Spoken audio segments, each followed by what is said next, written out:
और आपका हमारे चैनल में स्वागत है। देखिए, जैसे मैंने आपसे वादा किया था, आईपीसी के केस स्टडी के जो क्वेश्चन आए हैं प्रीवियस ईयर में 1997 से लेके 2020 तक के 6 राज्यों में।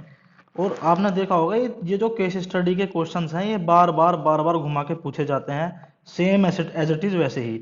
यूपीएसआई में एक क्वेश्चन तो आएगा आपका धारा से संबंधित, और 2 क्वेश्चन आएंगे आपके केस स्टडी के संबंध की, भाई ये बात किस धारा से संबंधित है वगैरह वगैरह। सो आपके लिए बहुत इंपॉर्टेंट क्लास होने वाली है। ये कंटेंट पूरे यूट्यूब पर किसी ने नहीं कराया है। जो केस हैं, केस अगर आप वीडियो देखोगे पूरा तो आपको पूरी तरह से चल जाएगा पता। बस मेरा आपसे इतना सा रिक्वेस्ट रहने वाला है, बिल्कुल फ्री ऑफ क्लासेस हैं ये। चैनल तो कर देना है आपको बिल्कुल सब्सक्राइब अगर आप नए हो यूपीएसआई के लिए। अभी मैं आईपीसी कराऊंगा, फिर सीआरपीसी और 28 अधिनियम जो है आपके बाकी के, फिर पॉलिटी, सब कुछ मैं आपको कराने वाला हूँ। हिंदी साहित्य और इंपॉर्टेंट बुक्स के नाम जो आपको हिंदी में आते आते हैं, सब कुछ मैं आपको कराने वाला हूँ। और आपसे मेरी एक रिक्वेस्ट रहेगी कि आपको ये वीडियो ज़्यादा से ज़्यादा फेसबुक ग्रुप में, व्हाट्सएप ग्रुप में शेयर करना है। बस मैं आपसे इतना ही मांग रहा हूँ। जितना अच्छा शेयर होगा उतना अच्छा मुझे मोटिवेशन मिलेगा और उतनी ज़्यादा आपकी क्लासेस में लेके आऊँगा। So let's start. देखिए, ये आपका आज तारीख होगी, आज 2 अक्टूबर है, 3 अक्टूबर है आज, और ये 3 अक्टूबर की आज पहली क्लास है आपकी। तो ये देख सकते हो आप इसके, एक मिनट मैं इसको ये थोड़ा सा कर दूँ।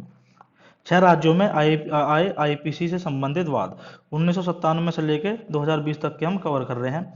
कुछ क्वेश्चन इसमें ऐसे हैं, मैं वाद के बाद में आई जो वाद है जिस धारा से संबंधित है, मैं उस धारा को दोबारा से करवा रहा हूँ।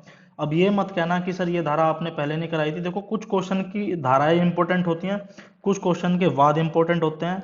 तो मैं वह धाराएं, अगर कोई क्वेश्चन किसी वाद से संबंधित कोई धारा होती है, मान के चलो जैसे धारा 34 में करा रहा हूँ, तो उससे संबंधित जो वाद है, तो मैं फिर धारा 34 दोबारा से कराऊंगा। मैंने ऑलरेडी आईपीसी क्लास ले चुकी है, एक पूरी प्लेलिस्ट बनी है, आप वहां पे जाके देख सकते हो। तो लेट्स स्टार्ट। किस वाद में, एक मिनट, ये 6 राज्यों के हैं, मैं हर किसी पे ये नहीं लिखने का कि ये इस राज्य में आया था, क्योंकि सब घूम फिर के आ ही रहा है। तो किस वाद में उच्चतम न्यायालय ने कहा कि सामान्य आशय घटना स्थल पर भी उत्पन्न हो सकती है? तो ये क्वेश्चन आपका पूछा गया था कि भाई किस वाद में उच्चतम न्यायालय ने कहा है कि सामान्य हास्य घटना स्थल पर भी उत्पन्न हो सकता है? तो ये था आपका ऋषभ देव बनाम उत्तर प्रदेश राज्य। और ये क्वेश्चन मैंने यूपीएसआई और एमपीएसआई में देखा है, और आपके लिए यूपीएसआई के लिए तो बहुत इंपॉर्टेंट है, क्योंकि ये यूपी से संबंधित वाद है। और धारा भी आपकी पता होगा, धारा 34 है, सामान्य आशय, मतलब सामान्य आशय, सामान्य इरादा। पहली बात तो एक चीज बता दूं, सामान्य आशय का मतलब क्या होता है कि कोई भी, जब कोई आपराधिक कृत्य, कृत्य का मतलब होता है कार्य, कई व्यक्तियों द्वारा, कभी कभी थोड़ी सी हिंदी में जो टाइपिंग में होती है थोड़ी प्रॉब्लम आती है, तो कई व्यक्तियों द्वारा अपने सबके सामान्य आशय को अग्रसर करने के उद्देश्य से, कि भाई जो हमारा सामान्य आशय है, आशय का मतलब है हमारा इरादा, अग्रसर उद्देश्य से किया जाता है, तब ऐसे व्यक्तियों में से हर एक व्यक्ति उस कार्य के लिए उसी प्रकार के दायित्व के अधीन है जैसे उसने वो अकेले ही किया हो। ये है आपकी धारा 34। ठीक है, इसका मतलब क्या है? देखो, मान के चलो हम कहीं किसी घर में लूट करने वाले हैं, जैसे लूट कर रहे हैं, सामान्य आशय के लिए सबसे जरूरी है कि एक से ज्यादा व्यक्ति होने चाहिए। मान के चलो हम 4 व्यक्ति हैं, ABCD, और हमारा चारों का प्लान है। इसमें से ए क्या करेगा? ए घर का ताला तोड़ेगा। बी क्या करेगा?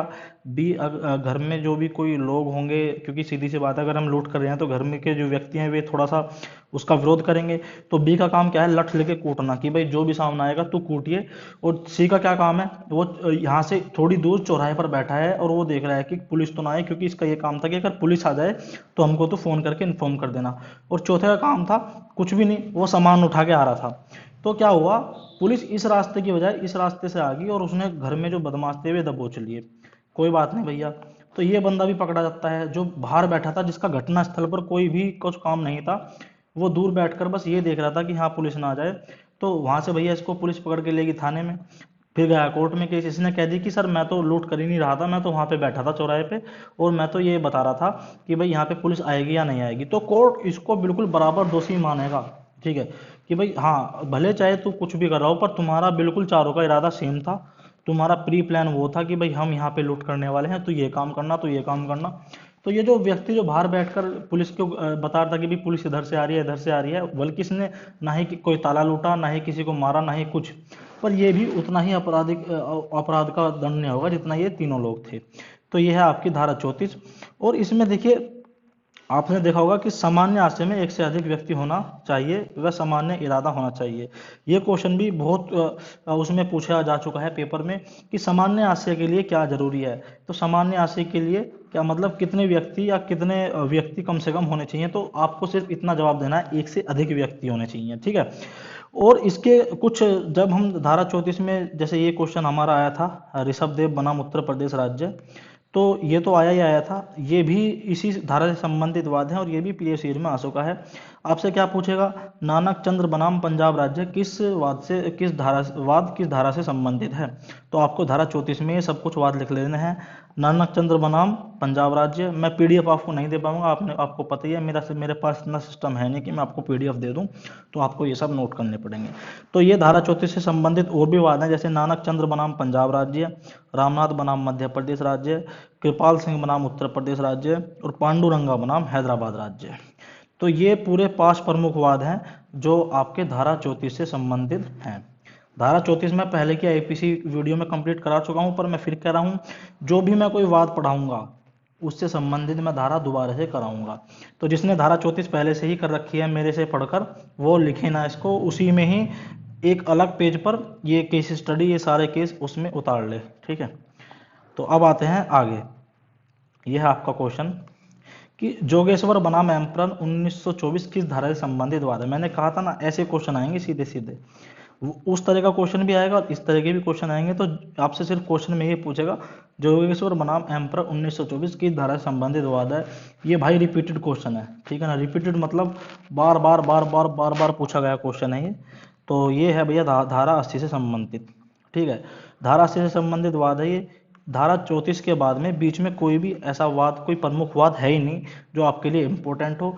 6 राज्यों के मैंने पेपर के देखे हैं मूल विधि के, उसमें कहीं भी बीच में किसी भी एक धारा का भी वाद नहीं पूछा गया, सीधा 34 से 80 पर, और सब रिपीट है। यूपीएसआई में भी और हर जगह एमपीएसआई, जितने भी आपके एसआई के एग्जाम है, हर जगह यही रिपीट हो रहे हैं, धारा 34 का, धारा 80 का। तो धारा 80 के बाद है ये, देखिए, जोगेश्वर बनाम एम्परर 1924 की धारा संबंधित वाद है, ये पूछेगा तो धारा 80। और धारा 80 अगर हम पढ़ रहे हैं तो धारा 80 है क्या, विधिपूर्ण कार्य करने में दुर्घटना। मतलब भाई अगर आप कोई विधिपूर्ण कार्य कर रहे हो, उसमें अगर कोई दुर्घटना हो जाती है, विधि कार्य करते हुए अगर कोई दुर्घटना हुई तो अपराध नहीं होगा। अब जैसे मान के चलो, आप जैसे आप मान के चलो एसएचओ, ठीक है भाई, आप एसएचओ और किसी बिल्डिंग में आतंकवादी घुस गए, पुलिस को आप जब सब इंस्पेक्टर बनोगे उसके 4 से 5 साल बाद आपको एसओ प्रमोट हो जाता है आराम से, अगर किसी का रिकॉर्ड अच्छा हो, अगर वो दरोगा बढ़िया चालाक हो तो एसओ बन गए भैया। आपको थाने में एक 100 नंबर पे कॉल आता है कि भैया उसमें कुछ असामाजिक तत्व या आतंकवादी घुस रहे हैं और आपको वहाँ पे जाना पड़ेगा। तो आप बिल्डिंग को घेर लेते हो पूरी तरह, ठीक है, बिल्डिंग को घेर लेते हो। उसके बाद क्या होता है कि एक छज्जा होता है, छज्जा, ऊपर एक छज्जा लगा होता है और वहाँ से पुलिस को चढ़ना होता है, पर वो एक तरह से उसके सामने टक्कर बना के खड़ा है और आपको वो छज्जा तोड़ना पड़ेगा। तो आप क्या करोगे, आप बुलडोजर मंगाओगे। बुलडोजर मंगाने से पहले आपने पूरी तरह अनाउंस कर दिया हर जगह कि भाई हम ये छज्जा घेर रहे हैं, कोई नीचे हो, कोई कहीं हो, अपना हट जाओ यहाँ से। पर एक व्यक्ति अचानक से, जैसे ही वो छज्जा गिरने वाला था, उसके नीचे आ जाता है और उसकी आके मृत्यु हो जाती है। तो उसके कारण भाई सीधी सी बात है, तो ये विधिपूर्ण कार्य कर रहा था, कोई अवैध कार्य तो कर नहीं रहा था, सीधी सी बात है। और इसने पूरी तरह इन्फॉर्म भी, सतर्कता बरती, सबसे बड़ी बात है सतर्कता, इनने सतर्कता बरती, सबको बताया कि भाई हम ये छज्जा गिरा रहे हैं। वो अचानक से, उसको आदमी को पता नहीं था और वो आदमी अचानक से उसके नीचे आ गया, उसके ऊपर छज्जा गिर गया, उसकी मृत्यु होगी। तो एसओ साहब ना सस्पेंड होंगे और ना ही उन पर कोई चार्ज लगेगा, क्योंकि भाई वो तो एक विधिपूर्ण कार्य कर रहे हैं और वो भी पूरी सतर्कता के साथ में, ठीक है। तो धारा 80 क्या है, धारा 80 कोई कार्य अपने आप आपराधिक नहीं होता जब तक कर्ता ने उसे आपराधिक आशय से ना किया हो, सीधी सी बात है। कोई भी आपराधिक आशय, जैसे मान के चलो एसओ साहब थे वहां और उसे पता था कि भी ये व्यक्ति यहाँ आने वाला है, मेरी इससे दुश्मनी है, छज्जा गिरवा देता हूँ, ये मर जाएगा। तो उनके मन में क्या था कि आपराधिक आशय था उनका पहले से ही, और उन्होंने ना ही अनाउंस किया, ना ही कुछ कि ये साला आएगा और ये मर जाएगा, क्योंकि उनकी दुश्मनी थी उनसे। और ना ही उन्होंने कहीं कुछ बताया कि हम ये छज्जा कह रहे हैं कुछ, उसको पता था कि ये इधर से आएगा और ये मर जाएगा। तो वो आपराधिक आशय हो गया, उनके मन में एक आपराधिक सोच बनी कि भाई इसको खत्म करना है तो वो अपराध होगा, इसमें ये डिफरेंस है। तो देखो, ये आपसे कभी कभी क्वेश्चन पूछ लेता है धारा से संबंधित कि दुर्घटना अथवा दुर्भाग्यपूर्ण घटना से प्रतिरक्षा। भाई कोई दुर्घटना होगी, उससे आपको प्रतिरक्षा, प्रतिरक्षा का मतलब है कि आपको धारा 80 के तहत छूट, छूट एक तरह से आप मान सकते हो का अधिकार सिर्फ तभी मिलेगा कार्य एक दुर्घटना अथवा दुर्भाग्य हो। दुर्घटना का मतलब आपको पता ही है कि अचानक हो जाए, जिसका आपको ना अंदाजा हो ना ही कुछ हो। जैसे कि ये होगी भाई, आदमी छज्जे के नीचे अचानक आ गया और भैया वो खत्म हो गया। सिर्फ यही नहीं, अगर ये भी हो, इसके साथ और भी कुछ होना चाहिए। क्या? कोई किसी आपराधिक आशय या ज्ञान के बिना होना चाहिए कि भाई हाँ, उसको ना तो ज्ञान हो कि भाई ये आदमी छज्जे के नीचे आएगा, जैसे मैंने अभी आपको बताया था कि भाई उसको कोई भी आपराधिक ज्ञान, आशय और उसको ज्ञान नहीं होना चाहिए उस बारे में। दुर्घटना वैधिक साधनों द्वारा विधिक रीति से किए गए किसी विधिक का परिणाम हो, कार्य का परिणाम हो। जैसे आपको पता है कि भाई पुलिस को वहां पे चढ़ाना, तो वो एक विधिक कार्य था, क्योंकि भाई हमें बदमाशों को रोकना था, कोई इलीगल कार्य तो था ही नहीं वो। ठीक है, तो वो होना चाहिए। कार्य उचित सतर्कता एवं सावधानी से किया गया हो, ये भी बहुत इंपॉर्टेंट है। अगर इन चारों में से एक भी मान लो गोलमोल हो गया, तो भाई आप पर चार्जेस लग सकते हैं, सीधी सी बात है। तो दरोगाओ, मेरे फ्यूचर दरोगाओ, इस बात का ध्यान रखना कि भाई कार्य को सतर्कता से तो आपको करना ही पड़ेगा। जैसे एक डॉक्टर है, जैसे एक डॉक्टर है, अब डॉक्टर का क्या है भाई, वो विधिपूर्ण कार्य है। अब वो किसी का ऑपरेशन कर रहा है, सीधी सी बात है, उसको भाई डॉक्टर है तो उसको विधि के हिसाब से उसको पूरी परमिशन मिली है कि वो ऑपरेशन कर सकता है। और उसको पता है कि भाई इसमें, इसकी ऑपरेशन में इसकी मृत्यु हो सकती है। पर क्या है, वो एक तो इसको आपराधिक आशय से नहीं कर रहा कि भाई वो तो उसको ठीक करना चाह रहा है ना। दूसरी बात, भाई सीधी सी बात है, वो बिल्कुल सतर्कता से कर रहा है। ठीक है, अगर उसमें उसकी मृत्यु हो जाती है तो उस पर कोई केस नहीं बनेगा। तो ये है आपकी धारा 80। इसके देखिए, अब मैं एक बात बता दूं, कभी कभी मैंने बहुत से उसमें देखा है कि ये पूछ लेता है कि जोगेश्वर बनाम, क्योंकि ये बहुत इंपॉर्टेंट धारा वो है वाद। तो मैंने एक बार इसमें ये देखा था, शायद झारखंड में आया था ये, कि जोगेश्वर बनाम एम्परर। ऐसा था कि ये आपको पूरी लैंग्वेज दे दी थी उसमें कि अभियुक्त घूसे से एक व्यक्ति को मार रहा था। उसी समय पीटने वाले व्यक्ति की पत्नी ने 2 महीने का बच्चा लिए हुए मारपीट में हस्तक्षेप किया। अभियुक्त ने उस औरत पर प्रहार किया, किंतु उसका प्रहार बच्चे से सिर पर लग गया, जिससे उसकी मृत्यु हो गई। तो ये क्या नाम, आपसे पूछा गया था कि इसमें ये जो कृत्य हुआ है, इसमें ये बंदा दोषी है या नहीं है। भाई सीधी सी बात है, जोगेश्वर बनाम एम्परर में क्या हुआ था, भी जोगेश्वर था एक, वो अभियुक्त था। उसने एक व्यक्ति की, उसके झगड़ा हो रहा था, जैसे भाई तुम्हारा मेरा झगड़ा हो जाए, और उसी बीच भाई सीधी सी बात है, अगर किसी का पति पिट रहा है तो उसकी पत्नी उसको बचाने आएगी। तो उसके हाथ में उसका 2 महीने का बच्चा था। ठीक है, तो वो बीच में घुस गई अपने पति को बचाने के लिए। तो उसने, जो बंदा उसके पति से लड़ रहा था, उसको गुस्सा आया, अच्छा तू भी घुसेगी बीच में। तो भाई उसने उसको गुस्सा मार दिया, कुट मारा। अब वो मारना चाह रहा था महिला का, लग गया बच्चे का, और भाई उसके बच्चे की नीचे गिरते मृत्यु होगी। अब क्या है, अब वो कोर्ट में दुहाई देना चला गया कि भाई ये तो एक दुर्घटना थी। भाई अगर देखा जाए तो, अगर इसमें देखा जाए तो उसने जान के थोड़ी मारा था, उसका आशय ये थोड़ी था कि मैं उसको बच्चे को मारूं, वो तो पत्नी को मार रहा था। पर वो भी एक दुर्घटना में होगी, दुर्घटना में गिनी जाएगी। पर कोर्ट ने देखो भैया, सीधी सी बात है, उसको कसूरवार ठहरा दिया। क्यों कसूरवार ठहरा दिया? क्योंकि भाई इसमें अभियुक्त को धारा 80 का संरक्षण नहीं मिला। क्यों नहीं मिला? जहां कोई दुर्घटना किसी अवैध कार्य को करते हुए होती है, वह धारा 80 का संरक्षण नहीं मिलता है। भाई किसी को पीटना कोई वैध कार्य थोड़ी है, ये तो अवैध है भाई। मान के चलो मैं किसी को पीट रहा हूँ रास्ते पे, तो मुझे कोई संविधान ने छूट थोड़ी दे दी कि मैं किसी को मारूं। अगर मेरा किसी के साथ में विवाद हुआ है तो पुलिस को बुलाओ। तो ये कोई विधि पूर्व कांड थोड़ी हो गया, तो ये अवैध कार्य है। ठीक है भाई, ध्यान से इस चीज का ध्यान रखना, ये बहुत अच्छी धारा है। अब देखो, आपसे एक क्वेश्चन पूछ लिया गया था यूपीएसआई में। यूपीएसआई में क्या था, ये क्वेश्चन था कि एक कामगार उचित चेतावनी देकर छत से बर्फ फेंकता है और एक राहगीर की मृत्यु हो जाती है, तो कामगार किस अपराध का दोषी होगा? उत्तर प्रदेश एसआई में ये क्वेश्चन पूछा गया था। 1 मिनट सोचकर बताओ कि भाई मान के चलो एक कामगार है, वो उचित, भाई वो किसी छत का बर्फ साफ कर रहा था और उसने सबको चेतावनी दे दी कि भाई मैं इस बर्फ को ऊपर से नीचे गिराने वाला हूँ। ठीक है, और उसने सबको पूरी सतर्कता के साथ कर रहा था वो। अब नीचे से एक राहगीर को पता नहीं था, वो मजे में अपना हेडफोन लगा के आ रहा था, उसकी भाई दुनिया से मुझे क्या मतलब, वो छत जाए, उसके ऊपर बर्फ गिर गया और वो मर गया। तो कामगार को किस अपराध की भाई वो मिलेगी, सजा मिलेगी? ये यूपीएसआई में आपका पूछा गया है, रिपीटेड एंड रिपीटेड क्वेश्चन, और बहुत इंपॉर्टेंट क्वेश्चन है। सिर्फ आपको ये मिलेगा कि भाई इसको, ये जो अपराध है इसकी, इसको सजा नहीं मिलेगी। किस लिए नहीं मिलेगी? धारा 80 से इसको संरक्षण मिलेगा, धारा 80 में, क्योंकि ये एक वैध कार्य था।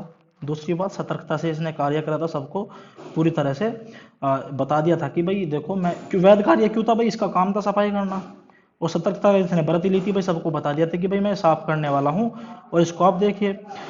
और भाई इसमें अगर इसकी मृत्यु हो जाती है तो इसमें भाई सीधी सी बात है, इसका आपराधिक आशय भी नहीं था भाई। आपराधिक आशय मतलब क्या है कि भाई उसके मन में कुछ ऐसा नहीं था कि मैं इसकी मृत्यु करूं इसके ऊपर बर्फ डाल के। तो ये धारा 80 में आता है पूरा।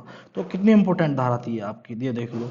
तो वाद के साथ साथ आपकी धाराएं भी कंप्लीट हो रही है। वैसे मैं आईपीसी में धाराएं आपकी करा चुका हूँ, पर अगर कोई ऐसा होता है ना, कोई वाद इंपॉर्टेंट है तो उसकी धारा भी कराना जरूरी है, क्योंकि अगर इस बार वाद से क्वेश्चन पूछा है, मतलब केस से पूछा है, तो अगली बार उस धारा से संबंधित भी पूछ सकता है। तो इसीलिए मैं धारा भी साथ के साथ करा रहा हूँ। ठीक है, अगला क्वेश्चन देखें तो काथे बनाम सार्स, ये थोड़ा सा इंग्लिश में कर दिया भाई ने, सार्स ये होता है ये वाला सार्स, ये है सार्स वाला। सब्जी बेचने वाला आ रहा है भाई, थोड़ा डिस्टरबेंस हो तो माफी चाहूंगा। तो कोथ बनाम सार्स 1912 किस धारा से संबंधित वाद है? यह आपका धारा 81। धारा 81 क्या है? धारा 81 है कार्य जिससे अपहति क्षति होना संभव है लेकिन आपराधिक आशय के बिना किया गया हो। मतलब कोई भी कार्य हो, आपको पता है कि उससे हानि होनी। एक तो कार्य वो है, धारा 80 में क्या था कि जिसका आपको बिल्कुल पता ही नहीं था।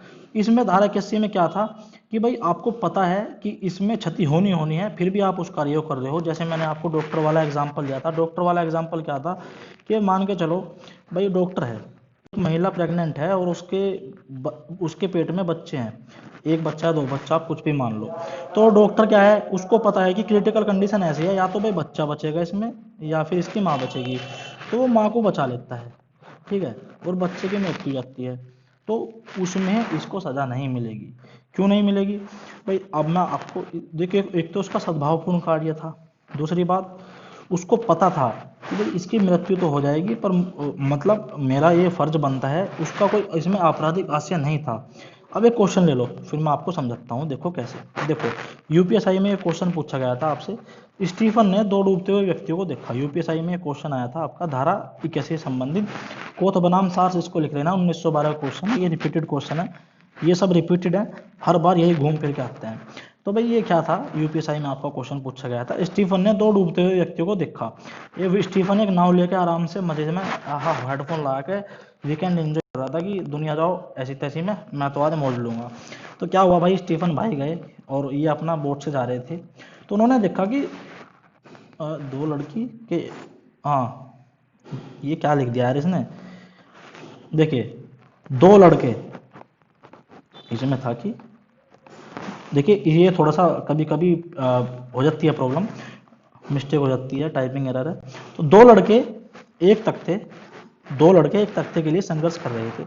ऐसा था, एक तख्ता, दो लड़के थे और समुद्र में, और एक ही तख्ता था, और एक इस साइड था एक इस साइड था, संघर्ष कर रहे थे क्योंकि उस तख्ते, परंतु वह तख्ता केवल एक व्यक्ति का भार सहन कर सकता था, सहन, ठीक है। तो भाई सीधी सी बात है, दो व्यक्ति थे, और आपको पता है लकड़ी का है तो वो तैरेगा, समुद्र होता है गहरा। अब वे जो दो लड़के थे वे संघर्ष कर रहे थे, कभी एक तख्ते पर चढ़ रहा था, कभी दूसरा तख्ते पर चढ़ रहा था, और उसको पता था कि भाई एक जो तख्ता है एक ही व्यक्ति का भार झेल सकता है।